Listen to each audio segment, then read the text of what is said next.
നമസ്കാരം. വന്യമൃഗശല്യം രൂക്ഷമായ കുട്ടമ്പുഴ പഞ്ചായത്തിലെ ഉരുളന്നണ്ണി ഭാഗത്തുള്ള വെളിയത്തുപറമ്പ്, കൊച്ചുകാണാശ്ശേരി, ആനന്ദംകുടി എന്നീ ഭാഗങ്ങളിലായി 8 കിലോമീറ്റർ ദൂരത്തിൽ നിർമ്മിക്കുന്ന ആനക്കിടങ്ങിന്റെ നിർമ്മാണ പ്രവർത്തനങ്ങൾ ആരംഭിച്ചു. പ്രതലത്തിൽ 2.5 മീറ്റർ വീതിയിൽ 2.5 മീറ്റർ ആഴത്തിലും താഴെ 1 മീറ്റർ വീതിയിൽ ചുരുക്കി വി ഷേപ്പിലാണ് ട്രഞ്ച് നിർമ്മിക്കുന്നത്. 1,40,00,000 രൂപ ചിലവഴിച്ചുകൊണ്ടാണ് ട്രഞ്ചിന്റെ നിർമ്മാണ പ്രവർത്തനങ്ങൾ തീർക്കുന്നത്. നിർമ്മാണ പ്രവർത്തനങ്ങൾ ആന്റണി ജോൺ MLAയുടെ നേതൃത്വത്തിൽ ജനപ്രതിനിധികളും ഊരുനിവാസികളും വനംവകുപ്പ് ഉദ്യോഗസ്ഥരും അടങ്ങുന്ന സംഘം വിലയിരുത്തി.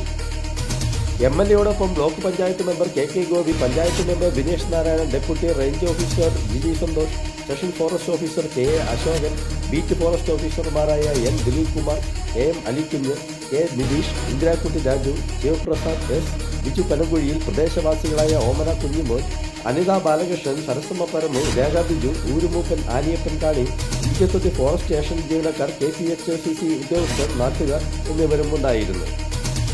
ട്രഞ്ചിന്റെ നിർമ്മാണ പ്രവർത്തനങ്ങൾ സമയബന്ധിതമായി പൂർത്തീകരിക്കുമെന്ന് MLA പറഞ്ഞു. അതിൻ്റെ തുടർച്ചയിൽ മറ്റ് മേഖലകളിലും ഇതുപോലുള്ള പ്രതിരോധ മാർഗങ്ങൾ ആവശ്യമായി വരുന്ന മേഖലകളിലെല്ലാം തുടർന്ന് അത്തരം പ്രവർത്തനങ്ങൾ ഏറ്റെടുക്കണമെന്നാണ് നമ്മൾ തീരുമാനിച്ചിട്ടുള്ളത്. അതിന് ഫണ്ടൊരു തടസ്സമാകില്ല എന്നുള്ളത് നമ്മൾ നേരത്തെ തന്നെ പറഞ്ഞിരുന്നതാണ്. MLA ഫണ്ട് അടക്കം നമ്മൾ ഉപയോഗിച്ചുകൊണ്ട് ഇപ്പോൾ ഇവിടെ തന്നെ ഉരുളന്നണ്ണിയിൽ ഫോറസ്റ്റ് സ്റ്റേഷനിൽ നമ്മളൊരു പുതിയ വാഹനം കൊടുക്കാൻ വേണ്ടി തീരുമാനിച്ചിട്ടുണ്ട്. അവിടെ നേരുമംഗലം റേഞ്ചിൽ തന്നെ പെടുന്ന ചെമ്പൻകുഴിയിലും മറ്റൊരു വാഹനം കൊടുക്കാൻ വേണ്ടി തീരുമാനിച്ചിട്ടുണ്ട്. അങ്ങനെ ആവശ്യമായ പ്രദേശങ്ങളിലെല്ലാം ആ നിലയിൽ തന്നെ ആവശ്യമായ സൗകര്യങ്ങൾ ഒരുക്കി കൊടുക്കാൻ വേണ്ടിയിട്ടാണ് തീരുമാനിച്ചിട്ടുള്ളത്. അതോടൊപ്പം തന്നെ നേരത്തെ നമ്മൾ MLA ഫണ്ടിൽ നിന്നും തുക അനുവദിച്ചുകൊണ്ട് തന്നെ ഇവിടെ നിരവധി മേഖലകളിൽ നമ്മുടെ പിണൂർക്കുടിയിലടക്കം ഉരുളന്നണ്ണി ഉൾപ്പെടെ വരുന്ന മേഖലകളിലൊക്കെ മിനി മാസ്റ്റ് ലൈറ്റുകൾ സ്ഥാപിച്ചിരുന്നു.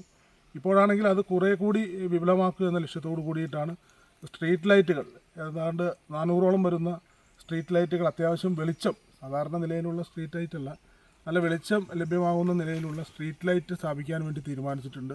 അപ്പോൾ അതിൻ്റെ പ്രവർത്തനവും നമുക്ക് ഈ ആഴ്ച തന്നെ ആരംഭിക്കാൻ വേണ്ടി കഴിയും. അപ്പോൾ നമ്മുടെ പരിമിതിക്കകത്ത് നിന്നുകൊണ്ട് തന്നെ പരമാവധി ഈ ഒരു വിഷയത്തെ കൈകാര്യം ചെയ്യുന്നതിന് വേണ്ടിയിട്ടുള്ള ഇടപെടൽ തന്നെയാണ് ഇപ്പോൾ നടത്തിയിട്ടുള്ളത്. അപ്പോൾ എല്ലാവരും ഇതിനോട് സഹകരിക്കണം. നമുക്ക് ഈ ഒരു പ്രതിസന്ധി അത് ഓരോ ദിവസം കഴിയുന്നതോറും കൂടുതൽ, പ്രത്യേകിച്ച് വേനൽക്കാലമാണ് എന്നുള്ളത് കൊണ്ട് തന്നെ വന്യമൃഗങ്ങൾ കൂടുതലായി ഈ കാട്ടിൽ നിന്നും പുറത്തേക്ക് ഇറങ്ങുന്ന ഒരു സാഹചര്യമാണ് കണ്ടുവരുന്നത്.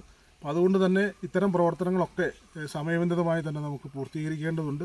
അപ്പോൾ എല്ലാവരുടെയും കൃത്യമായ സഹകരണം ഉണ്ടാകണം. ഇന്നിപ്പോൾ ഇവിടെ നിന്നും ഈ നിർമ്മാണ പ്രവർത്തനം ആരംഭിക്കുകയാണ്. തുടർന്ന് ഒരു ദിവസം പോലും ഇത് മുടക്കം കൂടാതെ ഈ പ്രവൃത്തി മുന്നോട്ട് കൊണ്ടുപോകാൻ തന്നെയാണ് നമ്മൾ തീരുമാനിച്ചിട്ടുള്ളത്.